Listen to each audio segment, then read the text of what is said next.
बिस्मिल्लाहिर्रहमानिर्रहीम। अस्सलाम वालेकुम नादरीन, आप यूट्यूब चैनल देख रहे हैं। मैं इमरान खान हूँ। नादरीन, सबसे पहले बात करते हैं बाजोड़ में जहाँ पे ऑपरेशन हो रहा था सरबकफ, उस ऑपरेशन को अब तक जो इतलात आ रही हैं उनके मुताबिक आर्जी तौर पे रोक लिया गया है क्योंकि अवाम का बड़ा सख्त रद्द-ए-अमल आया है। एक स्टेटमेंट वज़ीर आला खैबर पख्तूनख्वा का आया। मैंने अपनी ज़िंदगी में कभी इतना कन्फ्यूज़ स्टेटमेंट नहीं देखा। वो क्या कहना चाह रहे थे, 10 मिनट का उनका स्टेटमेंट है, 9 मिनट 52 सेकंड की वीडियो मैंने पूरी सुनी, 2 दफ़ा सुनी। मैं जानने की कोशिश करता रहा कि एक्चुअली वो कह क्या रहे हैं और कहना क्या चाहते हैं, लेकिन जो चीज़ें मैंने लिखी हैं आपके साथ मैं शेयर करूँगा क्योंकि अली अमीन गंडापुर साहब के साथ रब्ते भी किए गए होंगे ज़रूर। जैसा उन्होंने चंद दिन पहले स्टेटमेंट दिया था, उन्होंने ये बताया था कि जब भी हम दहशतगर्दों को गिरफ्तार करते हैं तो पाकिस्तान की जो इंटेलिजेंस एजेंसियां हैं वो दहशतगर्दों को आकर अपने बंदे बनाकर और बता कर के हमारे लोग हैं, हमारे काम के लोग हैं, वो उन्हें छुड़ा कर ले जाते हैं, जिसकी वजह से पुलिस का मोराल नीचे चला जाता है और दहशतगर्दी में इजाफा होता है। दहशतगर्दों को ताकत मिलती है, वो फिर ताकत पकड़ते जाते हैं। बहरहाल जो अब तक की सूरत हाल है वो मैं आपके साथ शेयर कर देता हूँ। लेकिन पहले जरा गंडापुर साहब का स्टेटमेंट। गंडापुर साहब ने कहा कि साजिश के तहत फौज और अवाम में दूरियां पैदा की जा रही हैं।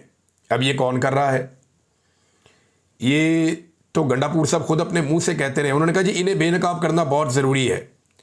अवाम हुकूमत और इदारों का साथ नहीं देंगे तो जंग नहीं जीत सकते। इस जंग में आप सबका साथ बहुत ज़रूरी है। दहशतगर्दों के साथ साथ उनके सहूलतकारों का भी खात्मा करना है। अब ये साजिश के तहत फौज और अवाम में दूरियां पैदा की जा रही है, तो गंडापुर साहब कई दफ़ा बता चुके हैं कि मिलिट्री एस्टेब्लिशमेंट के जो गलत फैसले हैं या उनकी पॉलिसीज़ हैं या इदारा जो कुछ कर रहा है आम आवाम के साथ, उसकी वजह से फौज में और अवाम में दूरियां पैदा हो रही हैं। इमरान खान साहब एक मरतबा नहीं 1000 मरतबा कह चुके हैं, बल्कि उन्होंने अपने लास्ट ट्वीट में आसिम मुनीर साहब को इसके लिए जिम्मेदार करार दिया इमरान खान साहब ने, और उन्होंने कहा कि जो आसिम मुनीर साहब कर रहे हैं उसका इदारे को नुकसान हो रहा है, फौज को वो नुकसान पहुंचा रहे हैं फौज को। ये इमरान खान साहब के ट्विटर पे आया ना। तो इदारे और फौज के दरमियान जो दूरियां पैदा हो रही हैं, अली अमीन गंडापुर, इमरान खान, पाकिस्तान तहरीक इंसाफ की पूरी पॉलिटिकल पार्टी और बहुत सारे ह्यूमन राइट एक्टिविस्ट हैं, वकला हैं, बहुत सारे लोग, वो ये कहते हैं सहाफ़ी भी कि ये इदारे की पॉलिसी के नतीजे में हो रहा है।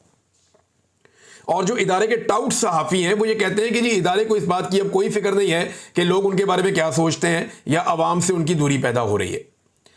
तो ये बात तो सब लोग कहते हैं और गंडापुर साहब खुद कहते रहे हैं। तो साजिश के तहत फौज और अवाम में दूरियां पैदा की जा रही हैं, इन्हें बेनकाब करना होगा। तो कैसे बेनकाब करेंगे? नाम लिया ही नहीं अली अमीन गंडापुर ने कि ये कौन कर रहा है दूरियां पैदा। फौज और अवाम में दूरियां पैदा होने की वजह यह है कि मिलिट्री एस्टेब्लिशमेंट वो फैसले कर रही है जिन फैसलों से अवाम नाखुश है, और यही वो वजह है इमरान खान साहब के बकौल और पीटीआई के बकौल। बहरहाल गंडापुर साहब ने एक और बात की। उन्होंने कहा जी दहशतगर्द आबादियों में आकर पनाह लेते हैं, फिर कार्रवाई में सिविलियंस का नुकसान हो जाता है। यानी दहशतगर्द क्योंकि आबादियों में आकर रहते हैं, जब उनके ऊपर कार्रवाई की जाती है तो सिविलियंस का नुकसान हो जाता है और हालात ख़राब होते हैं। हमने ये फैसला किया है कि हम उन्हें आबादियों के अंदर नहीं छोड़ेंगे दहशतगर्दों को। सिक्योरिटी फोर्सेज के लोगों के बारे में उन्होंने कहा जी ये हमारे मेहमान हैं, जो इन पर हमला करेगा उन्हें हमने यहां से निकालना है। यानी दहशतगर्दों को आबादियों से निकालना है, बाहर फेंकना है, इनको आबादियों में नहीं छोड़ना। सिक्योरिटी फोर्सेज के लोग हमारे मेहमान हैं, लिहाजा जो इनके ऊपर अटैक करेगा, जो इन्हें तंग करेगा, हमने उनको नहीं छोड़ना। ये हमारे आबाओ अजदाद की रवायत है कि हमने मेहमानों का तहफ़्फ़ुज़ करना है। कुर्बानियाँ देने वाले शोहदा और उनकी फैमिलीज़ का शुक्रिया अदा जितना ज़्यादा करें उतना कम है।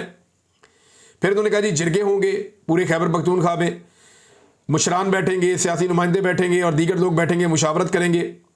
मकसद ये है कि सबके तहफ़्फ़ुज़ात सुने जाएंगे और फिर एक ग्रैंड जिरगा होगा ताकि जितने भी फैसले हुए हैं या जो चीज़ें तय पा जाएँ उनके ऊपर अमल दरामद यकीनी बनाया जा सके हुकूमती लेवल पे।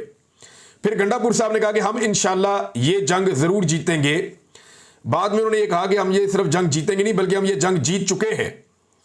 अब एक तरफ गंडापुर साहब ये कहते हैं, दूसरी तरफ गंडापुर साहब कहते हैं 6 मिनट 4 सेकंड तक गंडापुर साहब का ये स्टेटमेंट था जो मैंने आपको बताया, जिसमें वो जंग लड़ने की बात कर रहे हैं, आबादियों के अंदर दहशतगर्दों की बात कर रहे हैं, जिसमें वो ये कह रहे हैं कि सिक्योरिटी फोर्सेज हमारी मेहमान हैं, इनको हमने तहफ़्फ़ुज़ देना है। फिर वो ये दहशतगर्दों के बारे में जो बात कर रहे हैं, फिर वो ये कह रहे हैं कि साजिश हो रही है फौज को और अवाम को दूर करने के लिए, इदारों को और अवाम को दूर करने के लिए। तो 6 मिनट 4 सेकंड तक उनका ये स्टेटमेंट है। फिर इसके बाद गंडापुर साहब अचानक से कहते हैं कि कोई ऑपरेशन नहीं हो रहा, और ऑपरेशन इसलिए नहीं हो रहा कि नकल मकानी नहीं होगी, और नकल मकानी जो है उससे नुकसान होता है। तो मुझे ऐसा लगा जैसे गंडापुर साहब विकेट के दोनों तरफ खेल रहे हैं। जैसा कि गंडापुर साहब ने खुद अपने मुंह से कहा था कि मैं विकेट के दोनों तरफ खेलता हूं क्योंकि दोनों तरफ मेरे अपने लोग हैं। तो मुझे महसूस हुआ कि वो विकेट की दोनों तरफ खेल रहे हैं लेकिन खेल ही नहीं पा रहे, बहुत ही बुरा खेल रहे हैं। वो ये वाली बात भी पूरी नहीं कर पाए और वो वाली बात भी पूरी नहीं कर पाए। वो दो कश्तियों के अंदर सवार है।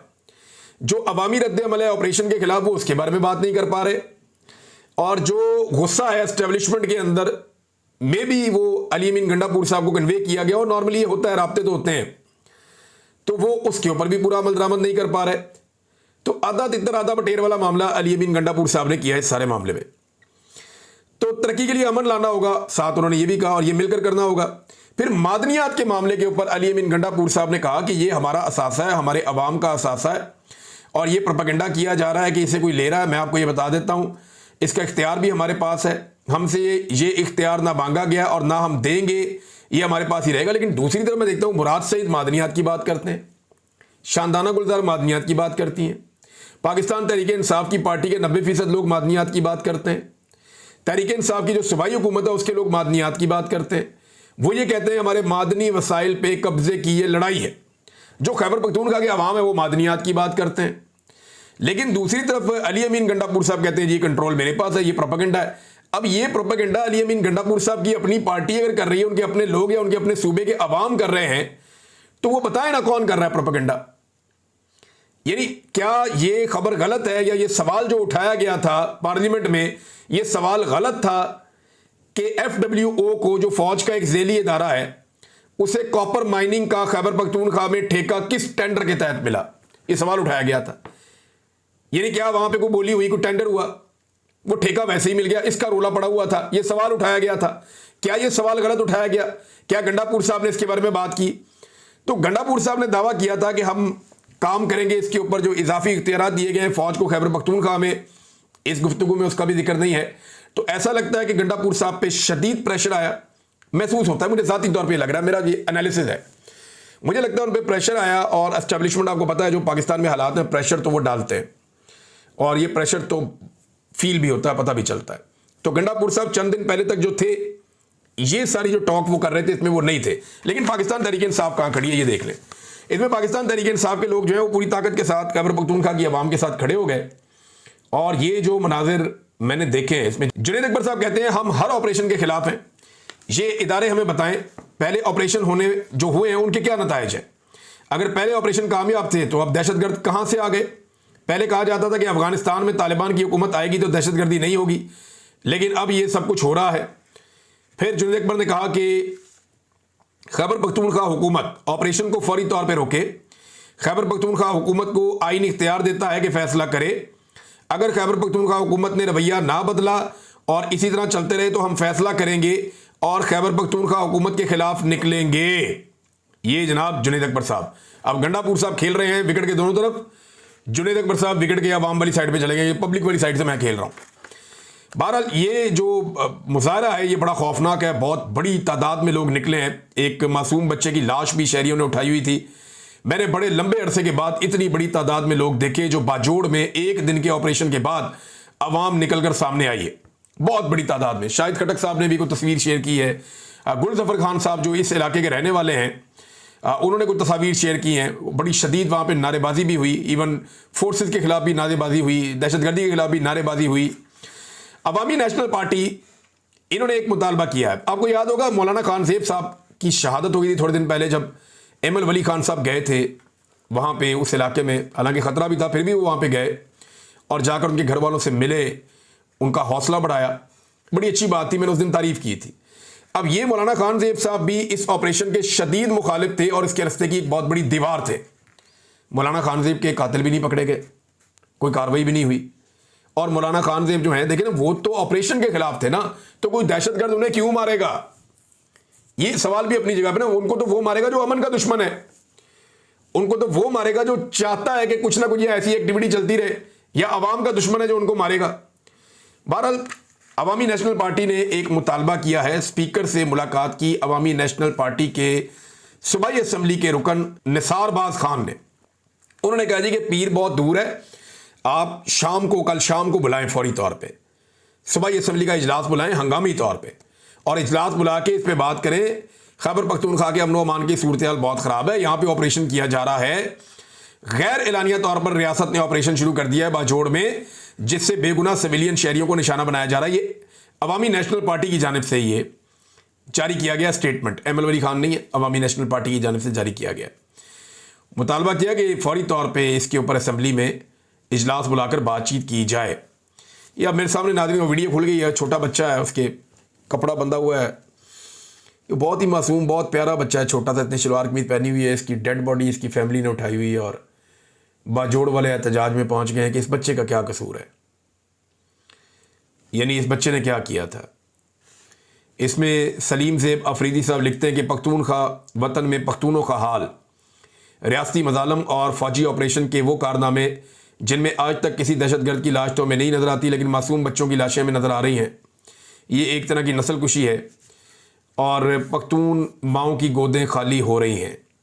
ये बड़े अफसोसनाक मनाजिर हैं। कुछ और मैंने मनाजिर देखे, यहाँ वीडियो मेरे पास हैं। ख़वातीन बच्चे पत्थरों पे चलते हुए जा रहे हैं, अपने इलाके खाली कर रहे हैं।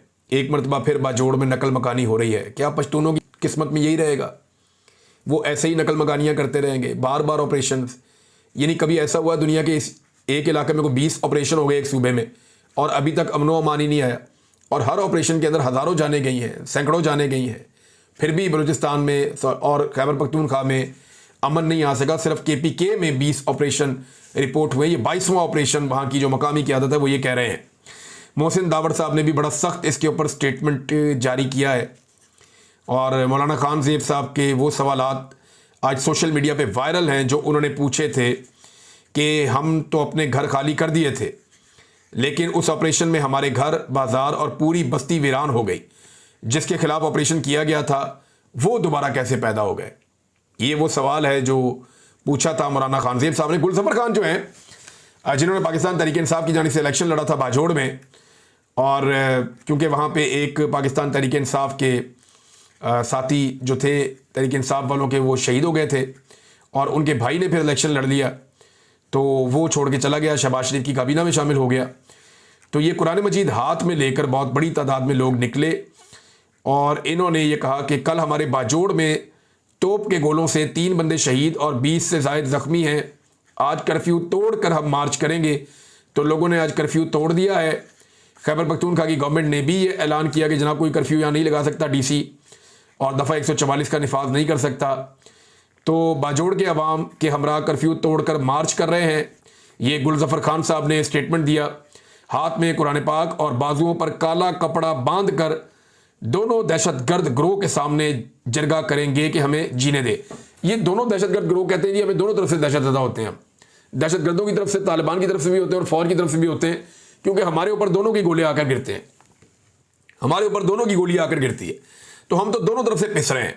इस तरफ जनाब वो तालिबान है, इस तरफ जो सिक्योरिटी फोर्सेज है, बीच में हम पिस रहे हैं और 21 ऑपरेशनों के बावजूद कोई हल नहीं निकला। अब वो लोग ये कहते हैं जी इसका हल हम खुद निकालेंगे। हम अब ये गए थे जाके तालिबान के ठिकानों के बाहर बैठ गए और उन्होंने कहा जी 5 तारीख तक का उन्होंने टाइम मांगा। उन्होंने कहा जी हम 5 तारीख तक का टाइम दें, हम ये इलाका खाली करेंगे, आपको हम निकल जाते हैं। उसके बाद फिर हमने देखा कि एक ऑपरेशन शुरू हो गया नेक्स्ट डे। अब फिलहाल फौरी तौर पे जो इतला आई वो ये है कि ऑपरेशन को रोका गया है और सरबकफ आर्जी तौर पे बंद है। मोहम्मद फ़हीम साहब ने ये बात रिपोर्ट की है, सीनियर जर्नलिस्ट हैं। तो नाज़रीन ऑपरेशन की जो बाकी चीज़ें आपके साथ मैं शेयर करता रहूँगा और आपको बताता रहूँगा जैसे जैसे इसकी अपडेट्स आएंगी। अब जो बाकी खबरें हैं वो मैं आपके साथ शेयर करता हूँ, जिनमें एक बड़ी खबर ये है कि एक ऑल पार्टीज़ कॉन्फ्रेंस होने जा रही थी और उसको रोकने के लिए हुकूमत ने बड़े होछे हथकंडे इस्तेमाल करना शुरू कर दिए हैं। अल्लामा राजा नासिर अब्बास साहब का स्टेटमेंट आया और इस हवाले से एक स्टेटमेंट जो है वो मुस्तफ़ा नवाज़ खोखर साहब का भी है। ये एक ट्यूलिप होटल है इस्लामाबाद में और यहाँ पे अपोजिशन पार्टियों ने एक ऑल पार्टीज़ कॉन्फ्रेंस करनी थी और इसमें मुस्तफ़ा नवाज़ खोखर साहब बता रहे हैं कि हुकूमत ओछे हथकंडों पर उतर आई है। कुल जमाती कॉन्फ्रेंस को कैंसिल करने के लिए ट्यूलिप होटल पर इस्लामाबाद इंतज़ामिया ने दबाव डालना शुरू कर दिया है। क्या मुल्क को शुमाली कोरिया बनाना चाहते हैं जहाँ अपोजिशन का वजूद ही ना हो? PDM की कौन सी कॉन्फ्रेंस इमरान खान के दौर में रोकी गई? कॉन्फ्रेंस करना हमारा आईनी हक है। इमरान खान के दौर में तो नहीं रोका जाता था, वो इसको कानूनी और आईनी समझते थे कि ठीक है आपने एहतजाज करना है, आप कानून और आइन के दायरे में करें। बहुत सारे लोगों ने किया। तहरीक लब्बैक के साथ उनका फटा हुआ, वो भी एस्टेब्लिशमेंट की वजह से हुआ और तहरीक लब्बैक के मुतालबात जो, और वो एस्टेब्लिशमेंट वाले ही मुझे ऐसा लगता है लेकर आते थे, क्योंकि देखें ना जो मैक्रोन था जिसके खिलाफ तहरीक लब्बैक के लोगों ने बहुत बड़ा एहतजाज किया और मेरी नज़र में ठीक था। मैक्रोन ने तौहीन रिसालत सल्लल्लाहु अलैहि वसल्लम के मामला वहाँ पे किए फ्रांस में, उसके ऊपर ये इल्ज़ामात लगे और उस मामले पे तहरीक लब्बैक के लोग भड़क गए। उन्होंने जी मुतालबात करना शुरू कर दिए कि ये करो वो करो वो करो। बाद में हमने देखा कि जब पीडीएम की हुकूमत आ गई तो पीडीएम के लोगों ने जाके मैक्रोन से जप्फे डाले, मैक्रोन को गले लगाया। ये बाकायदा वज़ीर आज़म इनकी काबीना, ये मैंने बिलावल को भी देखा था, तो कुछ भी नहीं किया तहरीक लब्बैक ने, उस वक्त बिल्कुल खामोश रहे। इमरान खान ने मजम्मत की लेकिन उसके खिलाफ एहतजाज हुआ, इन्होंने जाके जफियाँ डाली लेकिन इनके खिलाफ एहतजाज नहीं हुआ। तो यहाँ पे सवालात पैदा होते हैं जिनका जवाब तहरीक लब्बैक वालों के पास भी बेचारों के पास नहीं है।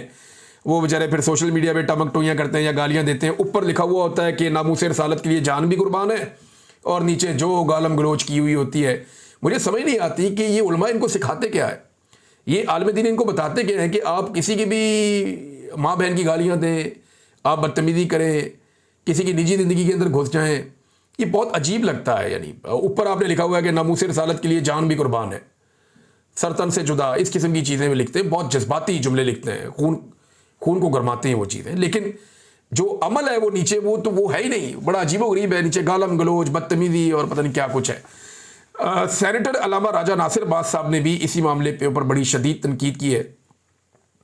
बल्कि हुकूमत का एक और मामला है जिस पे इनकी जमात जो है, अल्लामा राजा नासिर अब्बास साहब की जमात, ये अब एक बहुत बड़ा एहतजाज करने भी जा रही है। MWM जो ज़ायरीन जाते हैं ईरान में, इराक़ में, यहाँ से ज़मीनी रस्ते से, उसके अंदर इनका क्लेम है कि अरबों रुपए का नुकसान हो गया ज़ायरीन का, जिन्होंने होटलों की और बाकी बुकिंग्स की हुई थी।